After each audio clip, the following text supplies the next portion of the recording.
escalations in the future. As the rehabilitation efforts continue, it is important for the international community and the Middle East Quartet in particular to exert all efforts to resume these direct negotiations.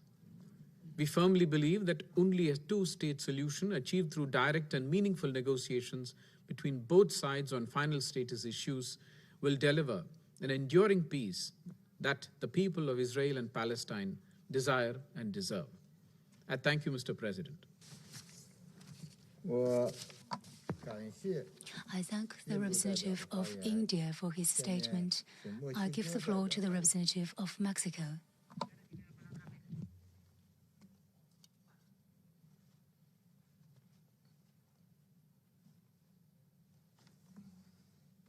Gracias. Thank you, Mr. President. I thank the Special Coordinator, Wennesland, and Commissioner General Lazzarini and Professor Khalidi for their timely briefings. I extend my greetings to the representatives of Palestine and Israel. Mexico, like other members of this council, welcomes the announcement of the ceasefire which entered into force last Friday. We also hail the mediation efforts undertaken by Egypt, Qatar, and others. All such efforts were crucial to achieving the above goal. Unfortunately, after 11 days of conflict, the toll, as we have heard on several occasions, is a heavy one. Around 300 lives have been lost. There have been 9,000 wounded, 77,000 displaced persons, and millions of dollars lost in material damage. And in spite of the above, we note that the clashes in Jerusalem are not ceasing at all.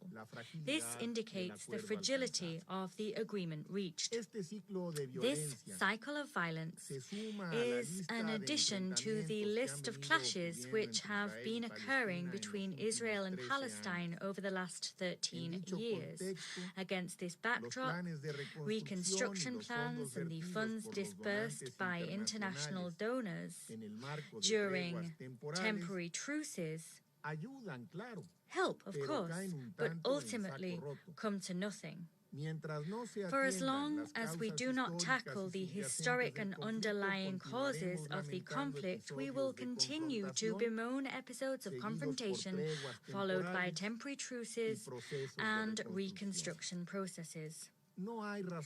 There is no reason why Israeli children should have to run in the middle of the night to a bunker, or why Palestinian children should have to seek refuge in UNRWA schools.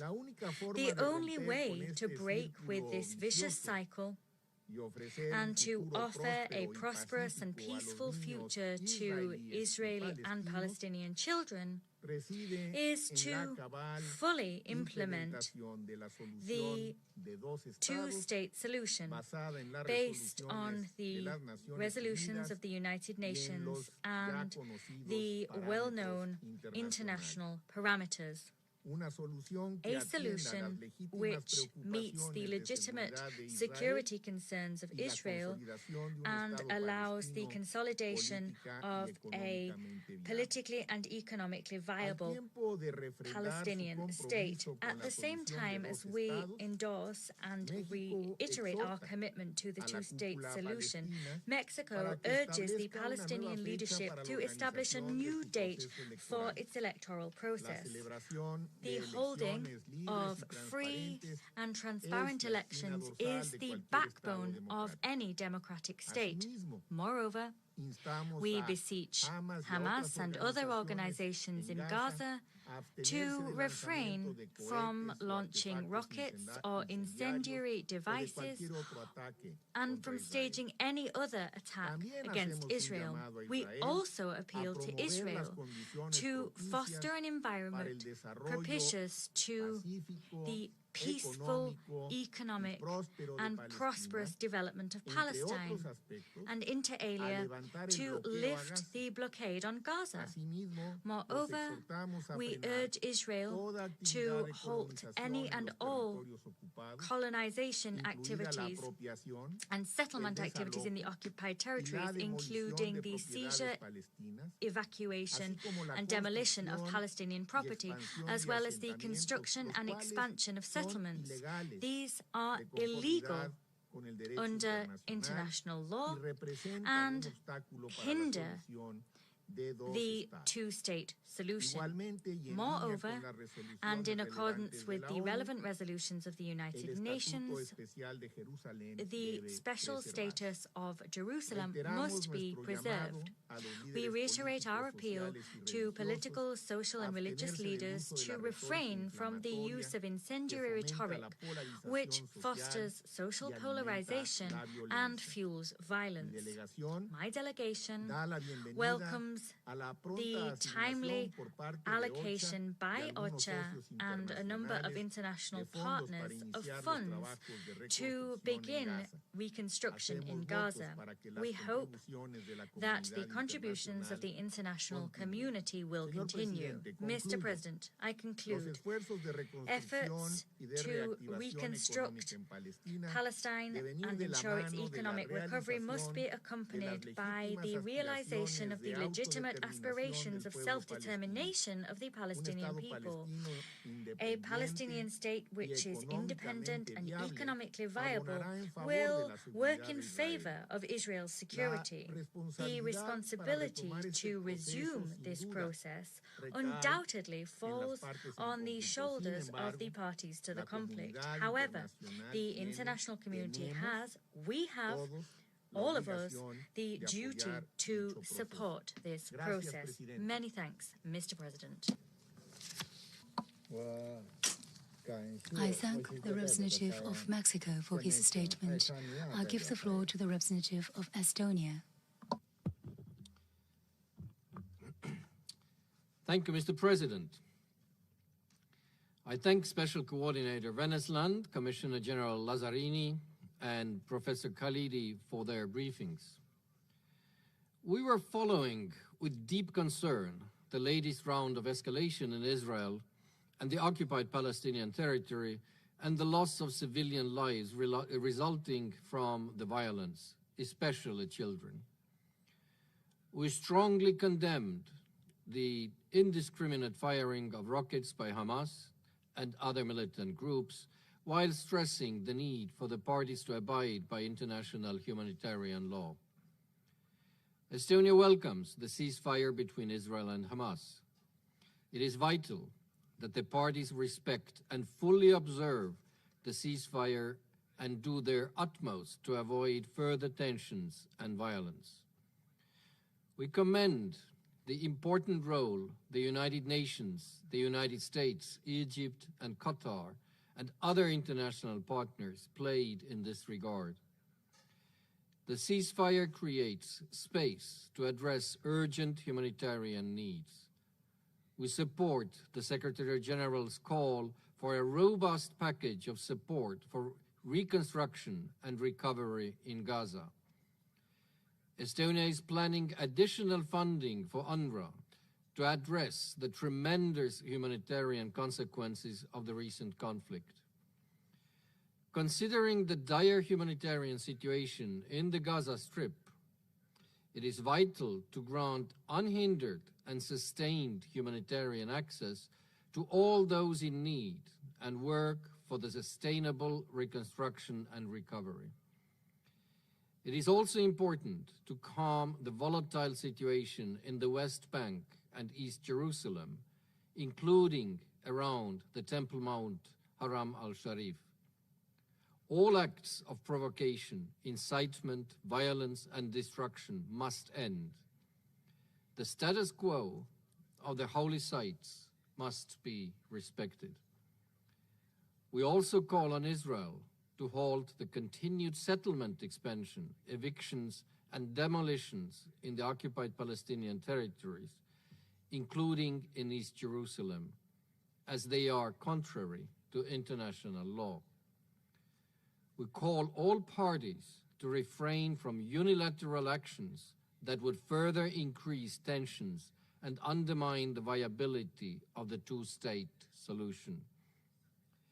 The solution to the Israeli-Palestinian conflict can only be achieved through meaningful negotiations. We call upon the international community, including the Middle East Quartet, to create conditions for resuming direct negotiations between the Israelis and the Palestinians, with the aim of achieving a two-state solution based on international law and relevant Security Council resolutions. Thank you, Mr. President. I thank the representative of Estonia for his statement. I give the floor to the representative of Niger.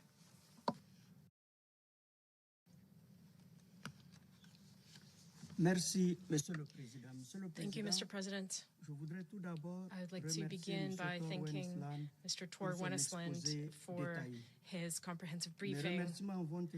I would also like to thank Mr. Lazzarini, whose agency is doing outstanding work in the occupied Palestinian territories, as well as to Mr.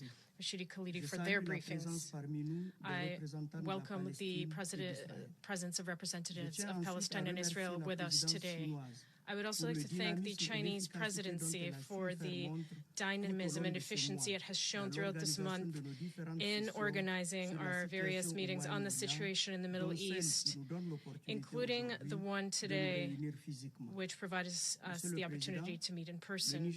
Mr. President, Niger has closely followed the latest development in the region, in particular the ceasefire of May 21st achieved by the Israelis and Palestinians, thus putting an end to one of the most deadly escalations of violence in recent years. Even if the guns have been silent for almost a week now, the security situation on the ground remains volatile. The spike in incidents between Palestinians and Israeli law enforcement, provocative statements, and incitement to hatred, as well as tensions in the West Bank, demand the greatest vigilance on our part in order to avoid slippages and ensure overall respect of the ceasefire. In this regard, we welcome the visit to the region by the U.S. Secretary of State, Anthony Blinken, with a view to cementing the hard-won truce with the parties. We call on the parties to exercise the utmost restraint in refraining from any action that could jeopardize the ceasefire, the easing of tensions, and the restoration of trust between the parties. This is indeed an essential step for the resumption of the peace talks. The cessation of hostilities between Israelis and Palestinians and the return to calm, which we welcome today, remain the fruits of intensive diplomatic efforts, both at the regional and international level. This once again demonstrates the effectiveness of collective engagement in resolving conflicts, including the Israeli-Palestinian conflict. In this regard, we salute the efforts of Egypt, Qatar, the United States, the United Nations, as well as all others involved in the process, whose mobilization made it possible to achieve the ceasefire between Israelis and Palestinians. Mr. President, the events of the past few weeks, just like the other bloody episodes that have marked the tumultuous history of Israeli-Palestinian relations, teach us that the support of the international community is crucial in bringing the parties to engage in dialogue.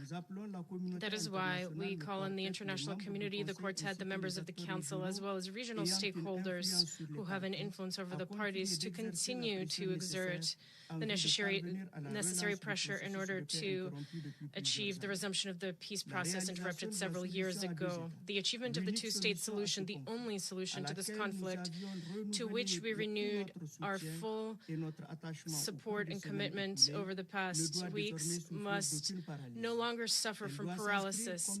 It must be made a priority in order to allow these two peoples who have for so long been subjected to the torment of violence and misunderstanding to coexist peacefully. But in order for this to succeed, it is necessary to begin by resolving the crux of the problem, namely ending Israel's settlement policy in the Palestinian territories, as clearly called for in Resolution 2334 of the Council. Moreover, it is the continued settlement activity and injustice against the Palestinian people that serves as a breeding ground for discontent and revolt, which in turn engender radicalization and violence. For the Palestinians who have been martyred, the future must stop being perpetually bleak. Just as the people of South Africa fought against apartheid, the Palestinians have a right to fight for their territory, for their rights, for their human dignity in the face of oppression and colonization. Mr. President, my delegation deplores the considerable loss of life caused by the recent escalation of violence between Israelis and Palestinians. While the losses of human lives, including women and children, are deeply regrettable, the death of defenseless, innocent Palestinian civilians is all the more striking. These recent events and bombings have left Gaza in a critical humanitarian situation. Long before current tensions erupted, the Gaza Strip languished under the weight of an illegal blockade that lasted for 15 years, with nearly 43% of its population unemployed, a population density that hovers around 5,500 inhabitants per square kilometer, a health system on the verge of collapse, and a high COVID transmission rate. This already sad reality is compounded by the total or partial destruction of the remaining civilian infrastructure on which the people of Gaza relied. The infrastructure affected includes schools, health centers, including the central COVID-19 testing laboratory, as well as power lines, drinking water supply pipes, commercial as well as residential buildings. Despite the end of the fighting, the combination of all these elements explains the many humanitarian challenges that require urgent measures to allow Gaza to recover and its populations to experience a semblance of normal life. We urgently call for greater international generosity towards the long-suffering people of Gaza. The reconstruction and recovery of Gaza cannot be delayed because thousands of innocent lives depend on it, as does the success of efforts towards a lasting easing of tensions. We welcome the delivery of humanitarian convoys to Gaza, including from Egypt, and the financial aid already announced by some countries. To emerge from this particularly worrying situation, it is also urgent for Israel, the occupying power, to take effective measures required from it by international humanitarian law to ensure the well-being and survival of the population under its control. Niger welcomes the tireless efforts of Mr. Tor Wensland and reaffirms its full commitment to supporting all efforts of the international community towards a comprehensive and lasting settlement of the Israeli-Palestinian conflict. Thank you, Mr. President. I thank the representative of Niger for his statement, and I'll give the floor to the representative of St. Vincent and the Grenadines.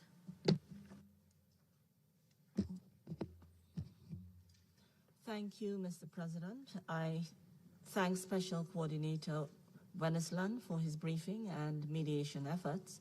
I also thank UNRWA, Commissioner General Lazzarini, for his briefing, and we have taken note of your 4 recommendations. We greatly appreciate the enlightened perspective of Dr. Khalidi of Columbia University. And we thank the representatives of the State of Palestine and the State of Israel for their statements. All briefings were essentially about loss and despair, and an urgent call for new thinking and a changed approach. Mr. President, the briefings do come at a particularly acute time for the consideration of the situation in the Middle East, particularly in Gaza, where oppression and settler colonialism continue. St. Vincent and the Grenadines follows with great concern and consternation the spike of violence in Gaza since 10th May, leading to more than 250 deaths, more than 1,900 wounded, the majority of whom were civilians, including women, children, and the elderly, and more than 75,000 displaced persons, all of which has been compounded by the destruction of civilian infrastructure, houses, schools, and hospitals.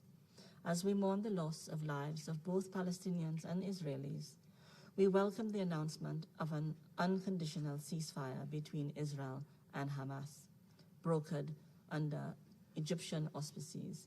We also commend the regional countries, including Qatar, the United Nations, the Middle East Quartet, and others for their mediation efforts. It is our hope that the parties will exercise maximum restraint and ensure that the ceasefire represents a full and complete end of violence. Moreover, we welcome the Council's adoption last week of Press Statement SC 14527 on the ceasefire. That outcome reflects the extent of the Council's determination to alleviate the human suffering in Gaza, despite the political obstacles that have hampered the Council's ability to act decisively to prevent the crisis. We condemn the storming of Al-Aqsa Mosque, wounding dozens of worshippers and arresting 6 Palestinians. We repeat the call that the status quo at the holy sites must be upheld and respected. Israeli aggression, particularly the attacks and storming of extremist settlers at the Al-Aqsa Mosque, must end immediately. Our absolute priority today is to restore calm and immediately halt the suffering of Palestinian civilians on the ground, particularly in Gaza. The international community must take a closer look at the far-reaching human suffering and dire humanitarian situation in Gaza. In this connection, we call for the opening of all crossings into Gaza and urge the international community to provide rapid humanitarian aid to those people and respond to UNRWA. Flash appeal for $38 million to address the most pressing humanitarian needs of the people of Gaza. We must do all we can to alleviate their suffering. Furthermore, the 14-year blockade draining life from Gaza must be lifted as an imperative. In closing, Mr. President, we reiterate that a two-state solution remains the only way to achieve a lasting peace and security for Israelis and Palestinians. The international community needs to find a way to help the Israelis and the Palestinians return to negotiations on the two-state solution.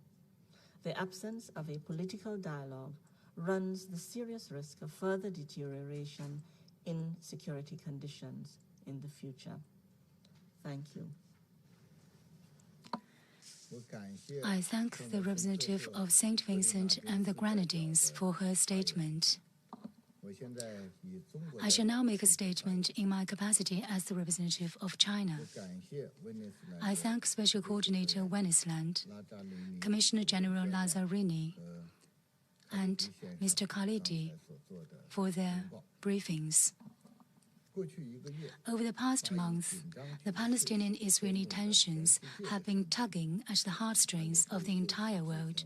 The Security Council held a number of emergency deliberations on the matter and issued a press statement last Sunday in which Council members welcomed and called for a full adherence to the ceasefire, mourned the loss of civilian lives resulting from the violence, and reiterated their support for a comprehensive peace based on the two-state solution. We hope the message from this Council speaking with one voice will contribute to the de-escalation of the situation and the relaunch of the peace process. China commends the mediation and good offices by Egypt, Qatar, and others. We thank, in particular, the tireless efforts of Special Coordinator Wennesland. That said, we must be cognizant of the fragilities that persist on the ground and the need for the international community to step up efforts to ensure the parties concerned respect the ceasefire in good faith in the interest of restoring calm in full as soon as possible. Renewed confrontations in and outside Al-Aqsa Mosque last weekend point to continued tensions in East Jerusalem. We once again urge all parties concerned to exercise restraint and refrain from any moves that may escalate the situation.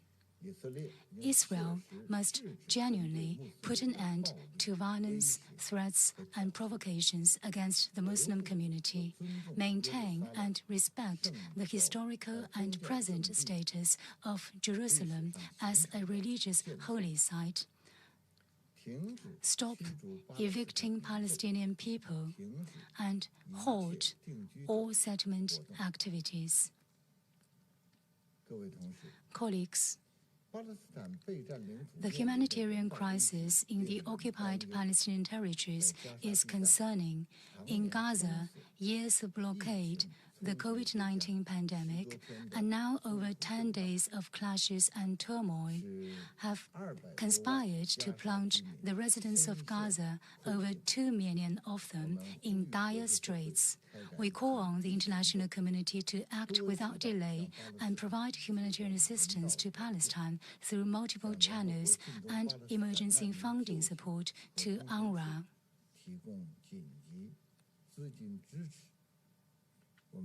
We call on Israel to facilitate humanitarian access and completely lift the blockade on Gaza as soon as possible.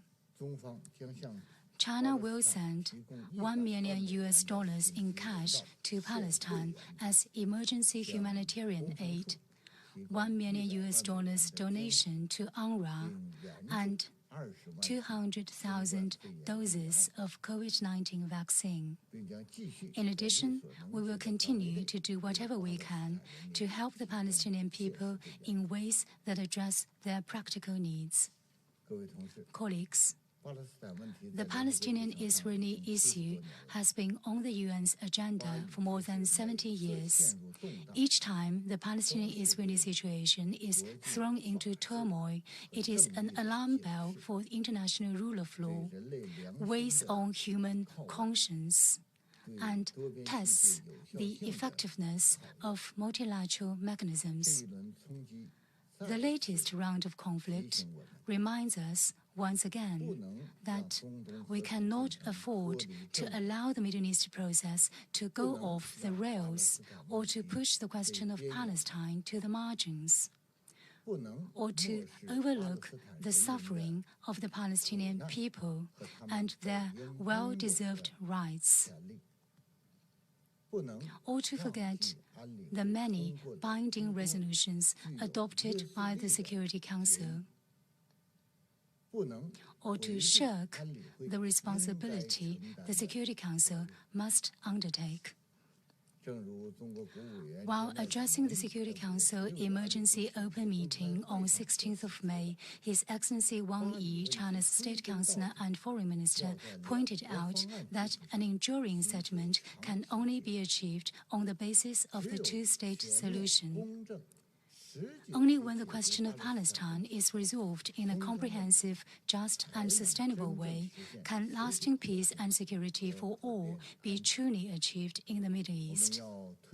We must push the two parties to relaunch equal-footed dialogue at an early date, to rebuild trust, overcome their differences, and find a way to live in peace side by side. The international community especially countries with influence on Palestine and Israel, must take an objective and impartial position and work hard to facilitate the Middle East peace process, while enhancing international coordination and strengthening the synergy for peace. The Security Council has primary responsibility for the maintenance of international peace and security, and as such must take robust actions to address the Palestinian-Israeli issue and reaffirm its unwavering support for the two-state solution. As a genuine friend of the Palestinian people, China supports the resumption of peace talks between Palestine and Israel on the basis of the two-state solution as soon as possible. China supports the early establishment of a fully sovereign, independent state of Palestine on the basis of the 1967 borders and with East Jerusalem as its capital. This is the ultimate solution that makes possible the peaceful coexistence between Palestine and Israel. We call on all parties in the international community to uphold peace and justice and fairness and good conscience, practice genuine multilateralism, and make their due contributions to the just and lasting settlement of the Palestinian question. I resume my function as President of the Council.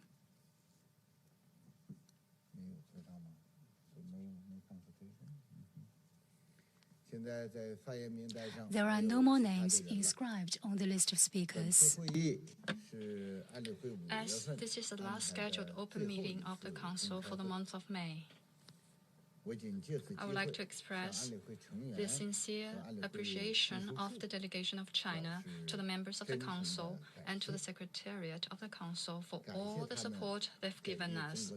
I would like to thank them for the robust support and help to the Chinese delegation.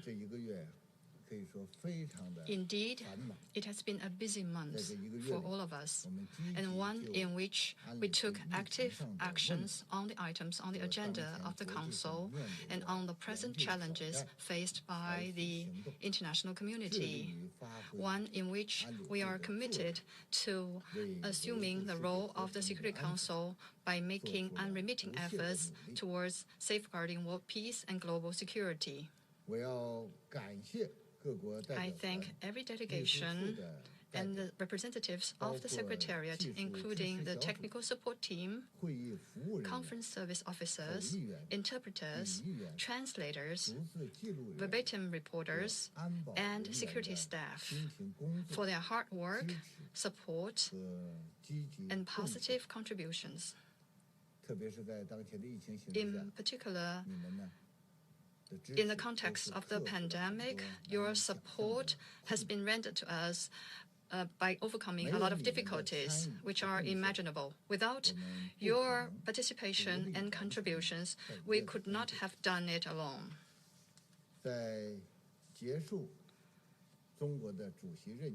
As we end our presidency,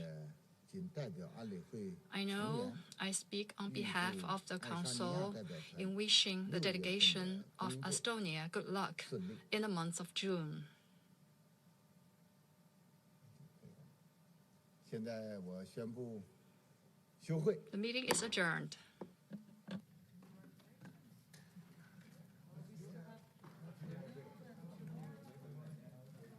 Thank you and congratulations.